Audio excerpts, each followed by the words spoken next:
American president Donald ട്രംപിന്റെ സത്യപ്രതിജ്ഞാ ചടങ്ങിൽ പ്രധാനമന്ത്രി പങ്കെടുക്കാത്തതിൽ കല്ലുവെച്ച നുണങ്ങൾ വിളമ്പി പ്രതിപക്ഷ നേതാവ് രാഹുൽ ഗാന്ധി. ഇതിനെതിരെ ആഞ്ഞടിച്ച് വിദേശകാര്യമന്ത്രി എസ് ജയശങ്കർ രംഗത്ത് വന്നു. ഡൊണാൾഡ് ട്രംപിന്റെ സത്യപ്രതിജ്ഞാ ചടങ്ങിൽ നരേന്ദ്രമോദിയെ ക്ഷണിച്ചില്ല എന്ന രാഹുൽ ഗാന്ധിയുടെ പരിഹാസത്തിനെതിരെയാണ് അദ്ദേഹം രംഗത്ത് വന്നിരിക്കുന്നത്. രാഹുലിന് നൽകിയ അദ്ദേഹത്തിന്റെ ചുട്ട മറുപടി ഇങ്ങനെയാണ്.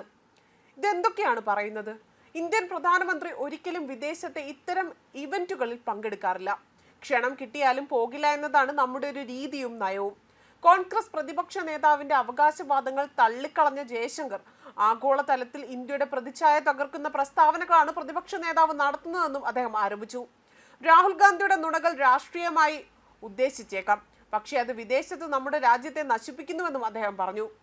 ഡൊണാൾഡ് ട്രംപിന്റെ സത്യപ്രതിജ്ഞാ ചടങ്ങിൽ പങ്കെടുക്കാൻ പ്രധാനമന്ത്രി നരേന്ദ്രമോദിയെ ക്ഷണിക്കാൻ ഇന്ത്യൻ സർക്കാർ തന്നെ യുഎസിലേക്ക് അയച്ചെന്ന കോൺഗ്രസ് നേതാവ് രാഹുൽ ഗാന്ധിയുടെ വാദം കല്ലുവെച്ച നുണയാണെന്നും തെറ്റായ കാര്യമാണെന്നും അദ്ദേഹം വ്യക്തമാക്കി. 2024 തന്റെ US സന്ദർശന വേളയിൽ അത്തരമൊരു ക്ഷണം ചർച്ച ചെയ്തിട്ടില്ല എന്നും അദ്ദേഹം തറപ്പിച്ചു തന്നെ പറഞ്ഞു. 2024 സെപ്റ്റംബറിലെ എന്റെ US സന്ദർശനത്തെക്കുറിച്ച് പ്രതിപക്ഷ നേതാവ് രാഹുൽ ഗാന്ധി ബോധപൂർവം തെറ്റായി സംസാരിച്ചു. രാഷ്ട്രപതിയുടെ പ്രസംഗത്തിലുള്ള നന്ദി പ്രമേയത്തിനിടെ ലോക്സഭയിൽ സംസാരിക്കവേ സർക്കാരിന്റെ സാമ്പത്തിക നയങ്ങളെ പരിഹസിച്ച രാഹുൽ ഗാന്ധി പ്രധാനമന്ത്രി മോദിക്ക് ക്ഷണം ലഭിക്കാൻ ജയശങ്കറെ യുഎസിലേക്ക് അയക്കേണ്ടി വന്നുവെന്നും ആരോപിച്ചിരുന്നു. രാഹുൽ ഗാന്ധിയുടെ പ്രസ്താവനകൾ ജയശങ്കറിൽ നിന്ന് രൂക്ഷമായ പ്രതികരണത്തിന് കാരണമായി. അവകാശവാദം തെറ്റാണ് എന്ന് തള്ളിക്കളയുകയും പ്രതിപക്ഷ നേതാവ് ഇന്ത്യയുടെ ആഗോള പ്രതിച്ഛായയെ ദോഷകരമായി ബാധിക്കുന്നുവെന്നും ചൂണ്ടിക്കാട്ടുകയും ചെയ്തിരുന്നു.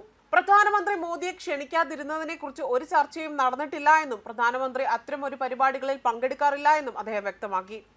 നമ്മുടെ പ്രധാനമന്ത്രി ഇത്തരം പരിപാടികളിൽ പങ്കെടുക്കാറില്ല എന്നത് എല്ലാവർക്കും അറിയുന്ന കാര്യമാണ്. വാസ്തവത്തിൽ ഇന്ത്യയെ പൊതുവെ പ്രതിനിധീകരിക്കുന്നത് പ്രത്യേക ദൂതന്മാരാണ് എന്നും അദ്ദേഹം വ്യക്തമാക്കുന്നു. രാഷ്ട്രീയ മുതലെടുപ്പിന് വേണ്ടി രാഹുൽ ഗാന്ധി തെറ്റിദ്ധരിപ്പിക്കുന്ന പ്രസ്താവനകൾ നടത്തിയെന്നും ഇത്തരം പരാമർശങ്ങൾ ആഗോളതലത്തിൽ ഇന്ത്യയുടെ നിലയ്ക്ക് ഹാനികരമാണ് എന്നും ജയശങ്കർ കുറ്റപ്പെടുത്തുകയും ചെയ്തു. രാഹുൽ ഗാന്ധിയുടെ നുണകൾ രാഷ്ട്രീയമായി ഉദ്ദേശിച്ചേക്കാം, പക്ഷേ അത് വിദേശത്ത് നമ്മുടെ രാജ്യത്തെ നശിപ്പിക്കുന്നു എന്നാണ് അദ്ദേഹം പറഞ്ഞിരിക്കുന്നത്. അതേസമയം ഈ മാസം പ്രധാനമന്ത്രി നരേന്ദ്രമോദി വൈറ്റ് ഹൗസ് സന്ദർശിച്ചേക്കുമെന്നും ഡൊണാൾഡ് ട്രംപ് തന്നെ വ്യക്തമാക്കി രംഗത്ത് വന്നിരുന്നു. തന്നെ ഫോൺ വിളിച്ചാണ് മോദി ഇക്കാര്യം അറിയിച്ചതെന്നും അദ്ദേഹം മാധ്യമപ്രവർത്തകരോട് പറഞ്ഞിരുന്നു. അതേപോലെ തന്നെ 2024 ഡിസംബറിൽ താൻ US സന്ദർശിച്ച് ബൈഡൻ ഭരണകൂടത്തിലെ വിദേശകാര്യ സെക്രട്ടറിയെയും ദേശീയ സുരക്ഷാ ഉപദേഷ്ടാവിനെയും കണ്ടുമുട്ടാനാണ്. ഒരു ഘട്ടത്തിലും ട്രംപിന്റെ സ്ഥാനാരോഹണ ചടങ്ങിലേക്ക് പ്രധാനമന്ത്രിയെ ക്ഷണിക്കുന്നത് സംബന്ധിച്ച് ചർച്ച നടത്തിയിട്ടില്ല എന്നും അദ്ദേഹം വ്യക്തമാക്കി. ലോക്സഭയിൽ രാഷ്ട്രപതിയുടെ നയപ്രഖ്യാപനത്തിനുള്ള നന്ദി പ്രമേയ ചർച്ചയിൽ സംസാരിക്കവെയായിരുന്നു രാഹുലിന്റെ വിവാദ പരാമർശം അഴിച്ചുവിട്ടതും.